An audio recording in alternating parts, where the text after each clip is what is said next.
Welcome to Inside the Mask, the podcast where we cover off all your favorite horror movies with a true crime twist. Today we'll be tackling another breakout horror film from 2024, a movie that takes a unique approach to the slasher genre and puts a fresh twist on the perspective. It's the story of a group of friends who, while camping in the sprawling woodlands of Ontario, Canada, find themselves hunted by a relentless and brutal killer. But in a strange twist, it seems as though these murders bear resemblance to another series of killings that happened almost 40 years ago. Only if the stories are to be believed, that killer is supposedly long dead. Is it possible that the killer has somehow survived and returned to wreak havoc once again?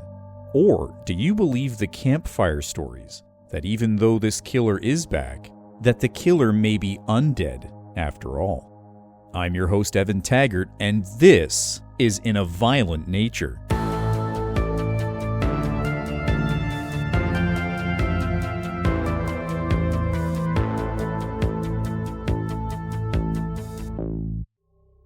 It's the middle of summer in the remote woodland locale of Ontario, Canada, and a group of college friends have rented a cabin for the weekend to take advantage of the summer break. Among these future victims are 3 females, Chris, Aurora, and Brody, as well as 3 males determined to be Troy, Aaron, and Colt. Later interviews with friends and family indicated that the group were close friends from school, and that Chris and Troy were actually dating at the time of these murders. Police would eventually find the bodies of all but one of the friends, including other unrelated victims along the way, and they were spread out throughout the Ontario wilderness and killed in horrifically violent ways. And though a glance at police reports would seemingly paint the picture of a uniquely extreme case, it actually wouldn't be the first time that such a violent discovery was made in the area. Now, although the story of the logging camp disaster is well known in the local community, we have to remember that the prior crime scene at the White Pines logging camp technically isn't considered a crime scene at all.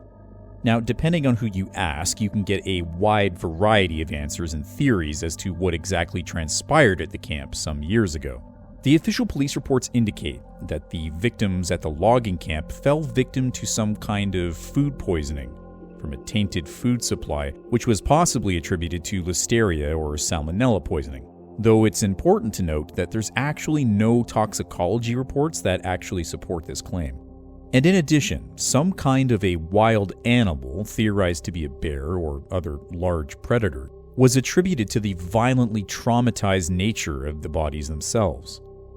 Now, it's well known from both the circulated stories as well as the grisly crime scene photographs that these recovered bodies were typically found in a horrific state, often in pieces or with tissue damage so severe that identification proved difficult or nearly impossible. Authorities attribute these states of decay to the fact that the bodies went undiscovered for a period of time, likely a period of weeks, and as such they were set upon by woodland scavengers, compromising the integrity of the remains as well as the bloody crime scene itself. However, not everyone believes the police reports. Although it's not talked about often, there is an official police record from at least one responding officer that apparently they witnessed a large male in the tree line, just off in the distance of the crime scene, and that he was wearing some sort of a protective mask. And most skeptical of the initial police reports are the locals in the area, who seem to be of the mind that these loggers were killed not by a poisoning, but by a person. Only this person had already been dead for nearly 20 years. To truly understand these superstitions, we have to go all the way back to the original tragedy that befell the White Pines Conservation Area over 50 years prior. At this point, the logging camp was a busy and prosperous business, and quite often the workers at the camp would actually have to live on site for the duration of their working contracts. Now, because of this, every amenity, from food to toiletries to entertainment, had to be procured on site and was often imported and privately sold by merchants that were stationed within the camp itself. While the names of these individuals have been sort of lost to time and poor upkeep of company records, the now infamous story dictates that one such merchant had a young child stationed with him, a little boy named Johnny. Now, to give some backstory to Johnny himself, although much of his own childhood remains a mystery, he was described in stories as an innocent and playful child, and based on other descriptors, it's quite possible that he also had a developmental disability. Johnny would attend the logging camp alongside his father during the busier months of the peak seasons, and typically would just keep to himself. Now, he had an affinity for toys, particularly toy cars and trains, and this innocent hobby would eventually be used against him in a truly sinister way. At some point during the summer season 50 years back, it's rumored that the workers at the camp had begun to develop a bit of a resentment towards Johnny's father, who was accused of price gouging for his wares that were considered essential in the camp. Now, in a morbid and misguided attempt at retribution for this, these workers instead decided to carry out their frustrations on young Johnny. And what started as a supposed prank takes a horribly tragic turn. It's said that a group of loggers lured Johnny up into a nearby fire watch tower, which was located just outside the camp in the woods, under the guise that there would be a bag of toys in the tower itself. Now, Johnny, of course, jumps at this opportunity, but instead of finding toys, he ends up finding one of the loggers at the top of the tower entrance, who leaps out in an attempt to scare the child. Now, instead of a jump scare, Johnny loses his footing, and he falls all the way back down to the ground below. Now, tragically, Johnny was killed instantly by the impact from the fall, and when news reaches the logging camp, his father is understandably just beside himself with grief. An altercation ensues, and in the brawl itself, Johnny's father is also killed. And after a police investigation, no charges are laid, when his murder was deemed to be in self-defense. Now, it's important to mention here that the majority of this story is told secondhand by locals in the community. The official police reports of these events attribute Johnny's death to an accident, that he simply fell from the tower while exploring on his own. The logging company in question offered generally no commentary regarding the tragedy and instead just pushed ahead with operations. And a short time later, the story of little Johnny would become no more than an old police report, filed away and forgotten, and a campfire story told by locals over the next 50 years. Well, that would change merely 1 week later, when, as mentioned, the mutilated bodies of an entire legion of workers were discovered at the same logging camp. And though the company once again attributed this tragedy to unforeseen circumstances, citing an animal attack, the animal in question was never located by wildlife authorities or by police, and there were also no other subsequent attacks to support this theory.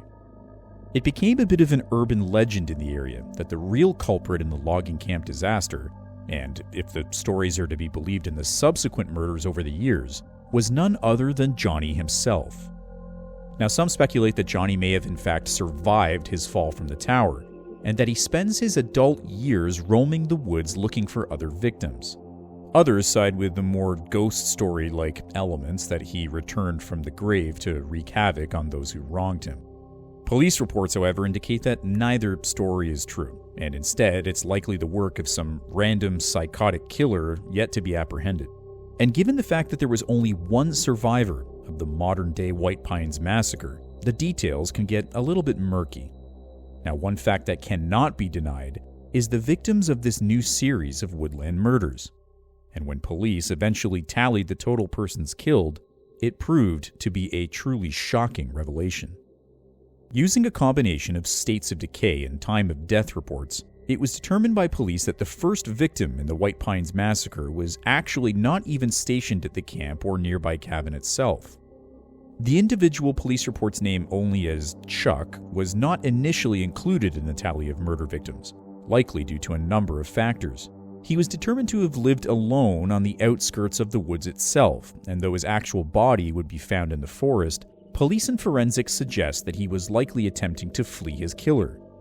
His death location was much further away from the other victims in the case, who were found in reasonably closer proximity to one another near the rented cabin and the surrounding area.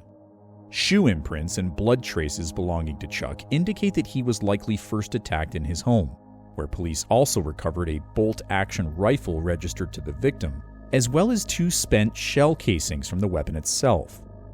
His body was found a short distance from the home, where he was lodged in a bear trap near a long-abandoned vehicle in the woods. Now, it's unclear whether or not the killer intentionally used this bear trap on the victim or if it was just happenstance, as Chuck was known by friends to have been a hunter and would both trap and mark the surrounding woods in the summer seasons. Either way, Chuck's ultimate cause of death was blunt force trauma to the head, where autopsy indicates that a large object entered through his eye socket and directly into his brain tissue. His left arm was also found to have been amputated, but police are unsure if this was done post-mortem by scavenging wildlife. Now, at this point, the rest of the victims in this new string of brutal murders were at least a few miles away, whereas established earlier, they had rented a cabin for the weekend. Impact statements from the sole survivor of this group indicate that the attacks happened over a period of 2 nights, and that the group of friends didn't actually fully realize what was happening until it was far too late for most of them. The first victim of this group, and the second victim of the killer himself, is typically considered to be Aaron. Now, statements indicate that Aaron was present at the first night of the outing, which can also be confirmed by a group photograph taken the first night they attended the camp. However, shortly thereafter, Aaron disappears, and while the group themselves theorize that he may have headed back into town, the truth of his disappearance and his horrific murder would be discovered by police in the following days. Aaron's blood samples were found behind the rented cabin, located near a work shed outside. The recovered murder weapon, determined to be a saw located in the work shed, also contained blood trace samples matching Aaron's DNA and was found to have been abandoned and discarded post-murder. Aaron's actual body, however, was located quite some distance away at a nearby ranger station, specifically White Pines Ranger Station No. 4, located near the abandoned logging camp. Crime scene photos and autopsy show that Aaron was killed via partial decapitation with this serrated blade that was applied to his jawline. Now, this severed the top portion of his head from the rest of his body. Now, if we stop for a moment, one might wonder, how did the body of Aaron end up at this location? And even more puzzling, why did the body end up here in the first place? Police reports don't really indicate any sort of answer to this beyond the fact that the killer may have been trying to conceal the evidence, but in the process of discovering the ranger station just simply abandoned the body entirely. It was at this location that the killer burglarized various notable items, including 2 dragging hooks and a hewing axe, both used in subsequent murders, and an antique firefighter mask. Now, survivor statements indicate that this killer wore this mask throughout the majority of the murders, possibly to also conceal his own identity. As determined the following morning, the group doesn't actually know that there's something amiss yet, and they assume that Aaron has gone away into town, having no actual insight into his brutal finality. According to statements, 2 members of the group, Brody and Aurora, head to a nearby pond for a swim. Now, it was at this same nearby pond that one of the next 2 victims would be located. During the search for victims in the surrounding area, police locate several pieces of discarded clothing belonging to victim Brody alongside the dock at the nearby pond. A special dive team is dispatched to search and drag the pond itself, where they successfully recover the body of 3rd victim Brody. Now, Brody is still wearing her swimsuit, and it's assumed that she was a victim of drowning while swimming. Official police and cause of death reports indicate that she did, in fact, die from excess water in the lungs, and due to the fact that copious amounts of alcohol and recreational narcotics were located at the cabin crime scene, as well as on the persons of other victims, and that toxicology reports showcased possible THC in the victim's system, her official cause of death is listed as an accidental drowning. Now, not far from where Brody's body was located, in fact just a short ways to the peak of a nearby valley, investigators make the discovery of the remains of Aurora, who, according to supporting crime scene photos, had retreated to this peak in an early morning yoga ritual. Some early police theories suggested that Aurora's death may have actually been accidental. Her body was found halfway down the steep hillside where the peak dips into the valley itself, and at a glance it might be easy to assume that she may have suffered a fatal fall. But the extensive damage and trauma to her body itself tells a completely different story. And it's one of, if not the most, disturbing deaths in the White Pines Massacre case. Autopsy shows that Aurora's torso suffered one major trauma wound, completely exposing her stomach cavity all the way through to her back, almost like creating a perfect hole in the middle of her body. Her neck was found to have been snapped at the base of her spine, and most horrifically, her head itself was somehow twisted through this open hole in her torso. Now, some suggest that this damage may have been caused by her fall from such a great height. After all, the hillside is littered with sharp rocks and foliage, but others understandably argue that this is a pretty preposterous theory. After all, it's one thing to break your neck in a fall, and another to impale your own body entirely with your own head. But as hauntingly brutal as this murder would prove to be, the murders did not stop there, and whoever this supposed masked killer was would continue his murderous spree all the way back at the rented cabin. When police arrive at the cabin itself, which was actually the first place they investigated chronologically, they're able to locate two deceased individuals almost immediately. Both Troy and Evan were pronounced dead on the scene, having succumbed to very obvious trauma wounds. Investigation shows that Evan was killed by a massive wound to the head, the impact of which was so severe that it's theorized that it was the result of a thrown object, and most likely that of the hewing axe stolen by the killer earlier. Blood spatter patterns on the surrounding foliage as well as on the victim's clothes also further support this theory. Now, Troy's body was found a mere 3 feet from that of Evan's, having been killed from an attack with a large rock. The impact of this attack completely crushed Troy's skull and his brain tissue, killing him immediately. Autopsy also shows that Troy suffered from a singular deep laceration to his left leg, theorized to have been also caused by the same weapon that killed Evan. Now, blood matching Troy's was also found on the exterior of a nearby vehicle, which was a white SUV that the group of friends had used to carpool to the cabin itself. In addition to this, Troy's blood was also found on Evan's jeans and on his shoes, and forensics were able to trace a blood trail from the SUV itself to where the victims' bodies were actually located. Police reports theorize that based on these blood patterns, the wounds discovered, and the disturbance of the foliage around the vehicle, both Evan and Troy may have actually entered into a physical altercation with the killer before they attempted to flee the area.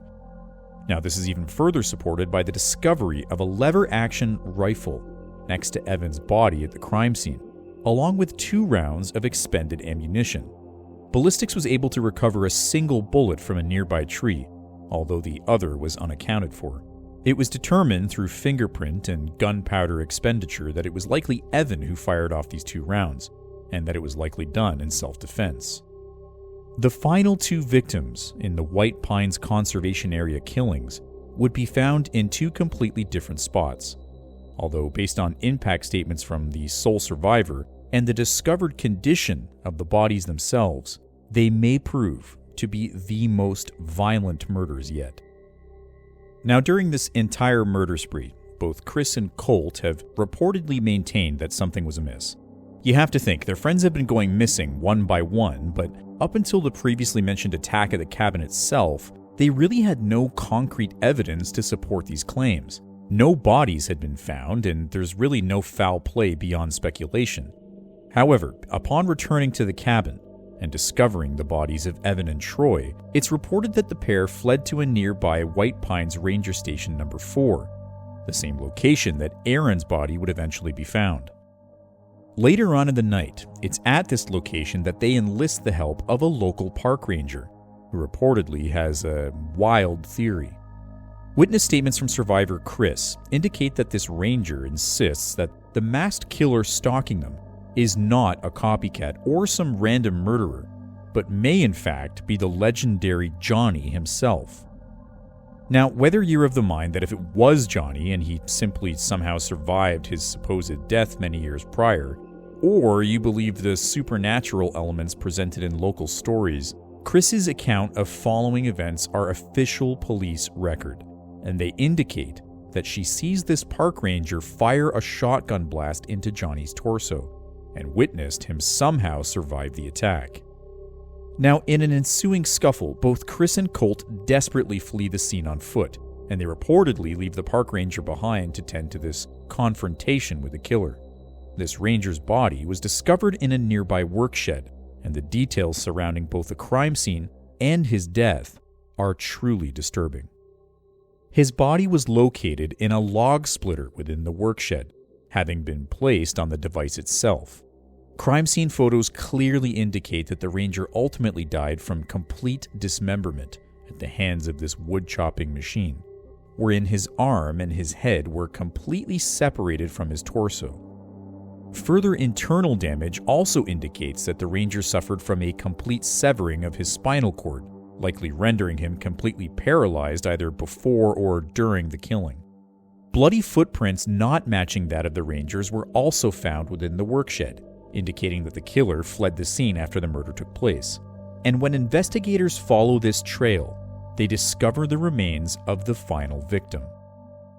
Now, this is based entirely on the statement of surviving victim Chris, where her reports indicate that at some point, both her and Colt decide that based on the urban legends of this Johnny killer, they have to lure him back to the fire tower at which he was supposedly killed some 50 years ago.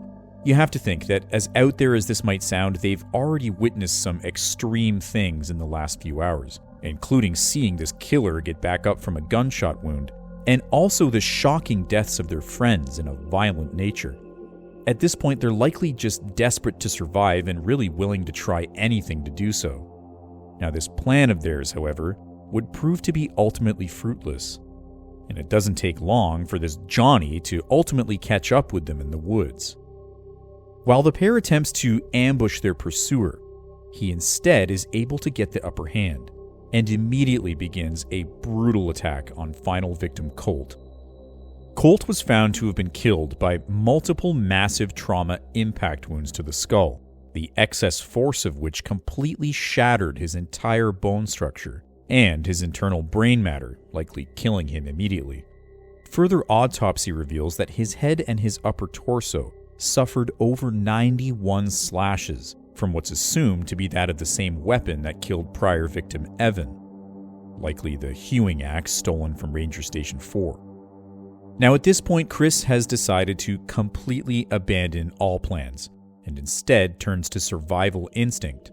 She takes off, running into the woods, unsure of which direction she's headed, but ultimately just doing everything she can to get away from this masked maniac.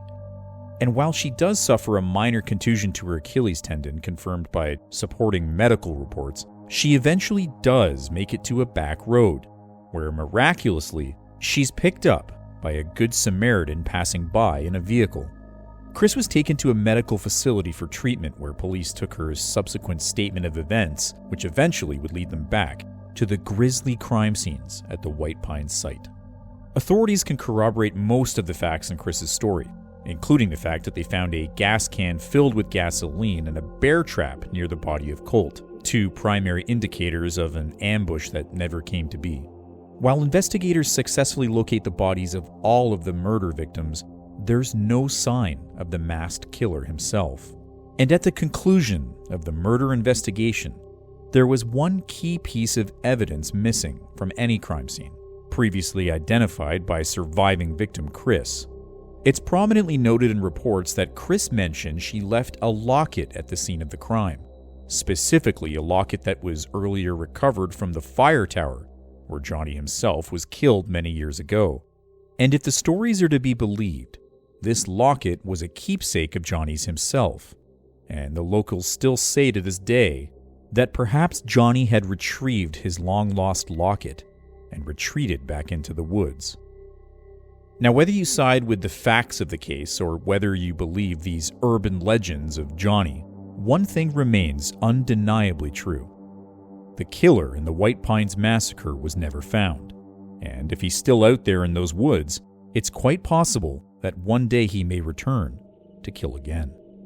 Thanks for listening to our true crime spin on In a Violent Nature. This movie was originally released as a Shudder exclusive for a while, but at this point I think you can rent it or buy it from various platforms if you'd like to see it. It's super unique in the sense that it's shot and told almost exclusively from the perspective of the killer Johnny. And while some understandably say that it might be off-putting or too slow-paced, I absolutely love this movie and I would highly recommend you check it out. It's just such a unique spin on the genre, and the lack of music combined with the pacing and just the brutal nature of the kills really make it stand out in my opinion. Word has it a sequel's being made as well, so I'll be looking forward to covering that off down the line. If you enjoyed the episode, please click those little like and share buttons and check us out on social media at Inside the Mask Evan. And that's it for today's episode. As always, I'm your host Evan Taggart, and this has been Inside the Mask.